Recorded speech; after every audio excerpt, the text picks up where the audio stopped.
talk for a minute about selfish decisions. So, there statistically, we know some things about the nature of human beings on the aggregate, and on average, what works and what doesn't work. And we know, for example, that children that have men in their homes that are not their biological father are at a tremendously higher risk for physical and sexual abuse.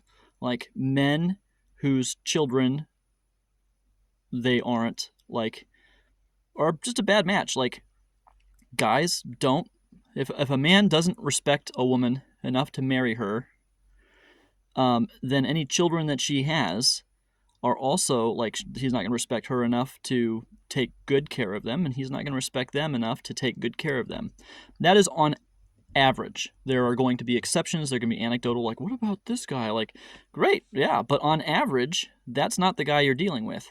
And on average, the person that's going to respect a person enough to marry them is also going to be somebody who's going to see that relationship as worth investing some self-discipline in, and also, like, investing in the entire package, the entire family. Like, there's that piece of it. We know statistically also, for example, that a single parent home brings home 1/3 as much as a two-parent home. That now it's not double because you have two parents; it's 3 times more because you have two parents.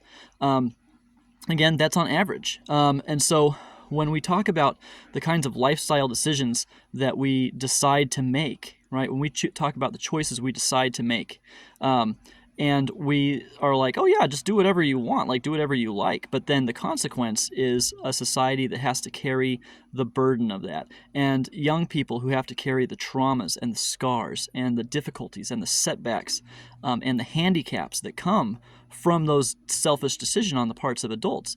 And we have people who are philosophers that got out of a master's degree program somewhere and have the money to be able to support themselves in this lifestyle, putting out these ideas about how everyone should be able to live, and it's a decision of anybody. And the fact of the matter is, if you don't have, like, the independent wherewithal to be able to support that kind of consumption, because it is consumption, it's not a form of societal production. It actually ends up eroding society as a form of consumption. So if you don't have the wherewithal to bankroll that for your own life, then you take these ideas, you run with them, and on average, you do worse. That's irresponsible, putting that information out there as if it's true, when in reality it's just a handicap, and then people taking it and running with it. Like, we're handicapping our society. That is selfish.